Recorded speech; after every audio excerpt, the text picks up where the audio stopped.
Necropolitics is a concept that you may hear often in your lectures, and it might be useful to understand where it comes from and what it refers to. Necropolitics is basically about the mass-scale use of political power by certain states in order to control how people move and what forces they are subject to. It was defined and articulated by Cameroonian philosopher Wamuwi Mbao first in his 2001 text on the post-colony, and then later in his 2019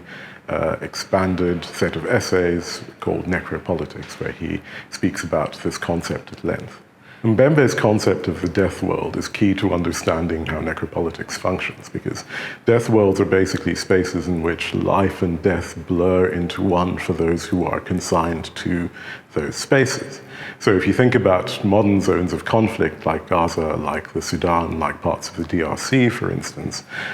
we can think of those as being examples of death worlds where the